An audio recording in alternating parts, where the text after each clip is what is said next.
Maayong adlaw kanatong tanang mga Dabawenyo. Aniya na pod kami aron ipadayon ang among panerbisyo publiko sa unang distrito. Usab, uban ni kami sa usa ka oras kapag hatod kaninyo sa mga butang nga angay ninyong masayran. Mga impormasyon, maayong balita, drama ug makalingaw nga istorya sa inyong tagsa-tagsa nga komunidad. Nga personal kaming moalagad kaninyo mismo sa inyong barangay aron atong masayran ang pagbag-o sa istorya sa inyong kinabuhi. Kini si Attorney Carlo Nograles. O kini si Ching Amor. Walay pili ang programa nga progresibo tungod og alang kaninyo. Busa tan-aw kung giunsa ni tandog kaninyo ang Kongreso sa Barangay. Usa na pod ka barangay ang atong bisitahon karong adlaw. Busa kuyog kanamo dinhi sa Barangay Talomo proper. Ila-ilahon ta.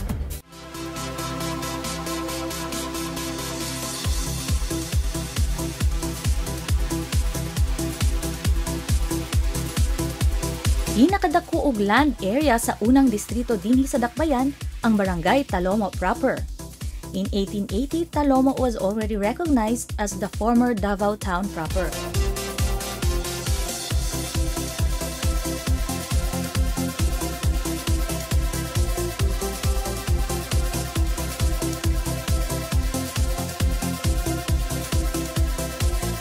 Ang ngalan nga Talomo nagikan sa Mandaya nga pulong nga taom o talong. With an estimated 367 hectares sa nasakupang dapit niini, mokabat sa 56,000 ang lumulupyo niining lugara. Ang utlanan magikan sa Sped Bangkal ngadto sa Lower Rapnaga, lahos na pasulod sa Talomo Beach area. Highly urbanized ang Talomo proper with a mix of industrial and agricultural ang land classification. Industrial, tungod daghan sab mga dagkong establisimento ang nahimutang dinhi sama sa Espar Medical Clinic, Hanis Inn, ug ang pinakailado sa mga Dabawenyo, ang Macro ug ang Coca-Cola Bottlers Corporation nga mao ang gahatag og dugang garbo sa mga lumlupyo sa Barangay Talomo proper.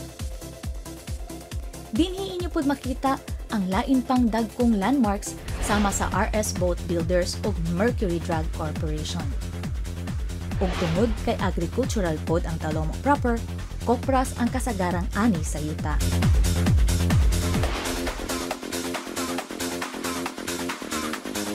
Usa pod ka beach destination ang Jones Beach Resort niining dapita.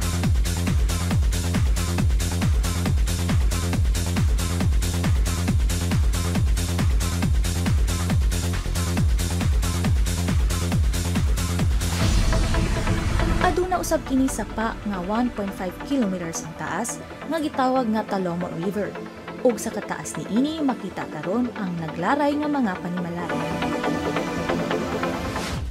Nahimutang sab dinhi ang ubang mga ilado ug dagkong subdivision sa Dakbayan sama sa Central Park Subdivision, Royal Valley Village ug ang high-end nga Solariega. Ug tungod sa kadako sa land area sa Barangay Talomo proper, mukabat sa 14 million pesos ang annual income niini. Kapin 12 million ang Internal Revenue Allotment o IRA ug dulan 1.5 million ang real property tax collection matag tuig.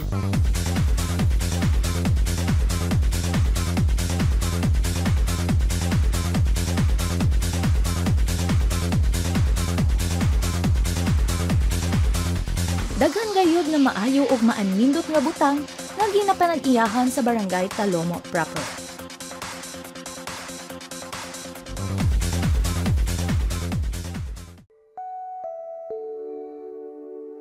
Maayong adlaw kaniya tanan. Welcome sa usa na pod ka episode sa atong programang Tatak.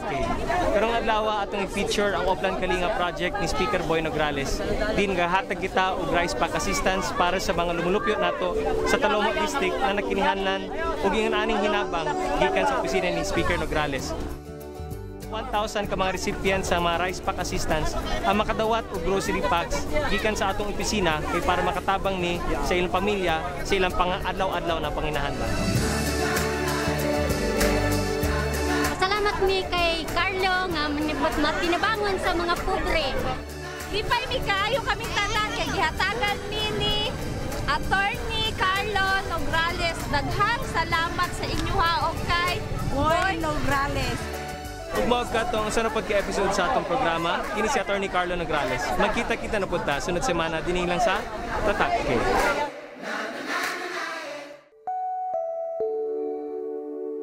Karong adlaw atong i-feature ang graduation sa 66 ka mga graduates nato sa Ornamental Arc Welding pinaagi sa Eye Care program sa TESDA ug sa opisina ni Speaker Prospero Boy Nograles. Ang Eye Care mao ang invigorating constituent assistance in reinforcing employment, din ginadala na gid nato sa barangay mismo ang training nato sa welding. Nakapahimo sila og duha ka carport tent ug duha ka steel goals nga atong mismo i-donate sa barangay dinhi sa Talomo. Ug kining mga graduates karong adlaw mo qualify sa scholarship nga ihatag ni Speaker Nograles para sa shielded metal arc welding pinaagi lang gihapon sa TESDA.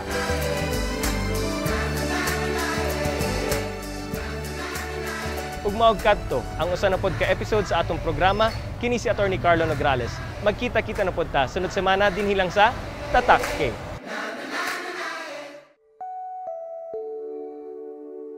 Maayong adlaw kanatong tanan. Ug welcome sa atong programang Tatak K.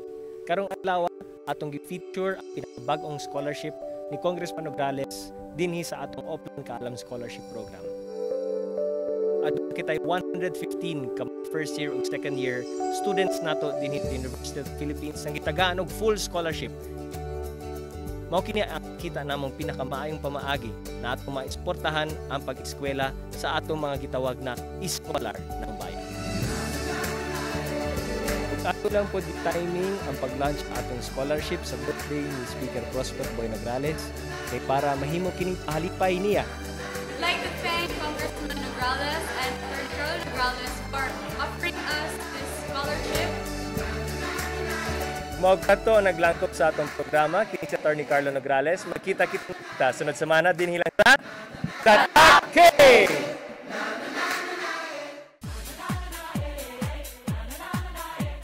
Pasalamaton ang Barangay Talomo proper sa lain-laing proyekto nga nahatag sa ilang barangay. Sa patukuran ng barangay hall, park, ug guide alang sa padayon nga paglambo sa ilang lugar. Unsa pa ang ubang ilang natagamtaman na ug tungod kay happy na sila, okay ka!